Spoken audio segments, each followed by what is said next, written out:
సభకు నమస్కారం.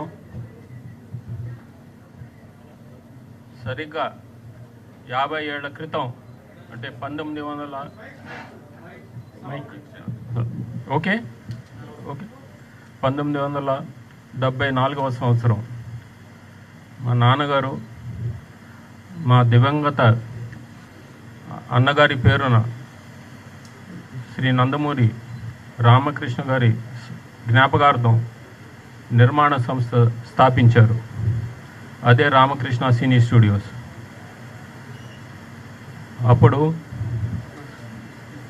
ఇప్పుడు ఈ రామకృష్ణ సినీ స్టూడియోస్ కూడా 50 వసంతాలు పూర్తి చేసుకుంది. అది ఎవరికి మీ అందరికీ గుర్తు చేస్తున్నాను. అలాగే ఆయనతో పాటు ఒక యువ హీరోని పరిచయం చేయడం జరిగింది.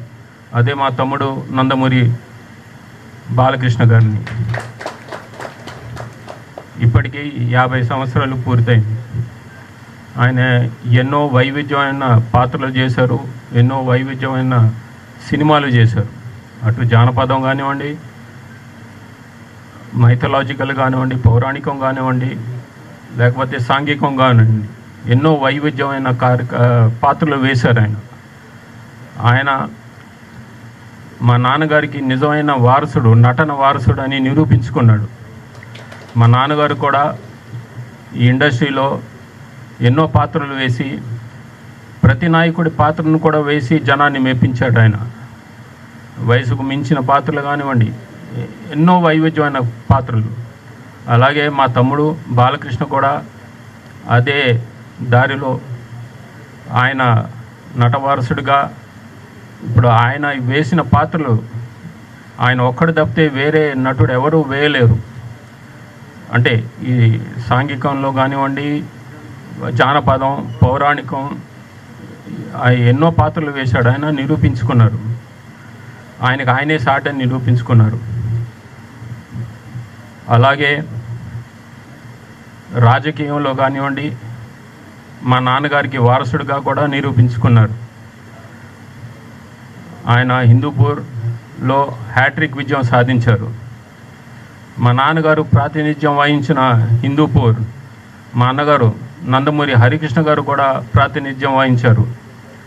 ఇక మీకు అది సినిమా డైలాగ్గా చెప్పాలంటే, హిందూపూర్ గడ్డ నందమూరి అడ్డ అంటారు. అది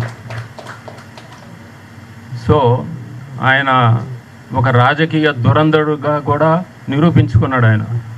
ఆయన సత్తా ఏంటో చాటారు. అలాగే సామాజిక సేవా కార్యక్రమంలో కానివ్వండి, ఆయన ఇప్పుడు ఆయన చైర్మన్గా ప్రాతినిధ్యం వహిస్తున్న క్యాన్సర్ హాస్పిటల్, అది అంచెలంచెలుగా ఎదిగి ఇప్పుడు దేశంలోనే అత్యుత్తమంగా పిలువబడే క్యాన్సర్ హాస్పిటల్గా పేరొందింది. ఆయన ఎన్నో సేవలు, సామాజిక సేవలు చేస్తున్నారు.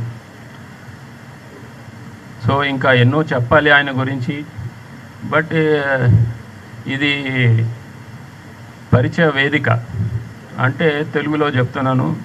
అదే మీ ఆంగ్లంలో అయితే ఇది కర్టెన్ రైజరు, టీజరు, లేకపోతే ట్రైలరు. సో అన్నీ ఇప్పుడే చెప్తే అది కాదు.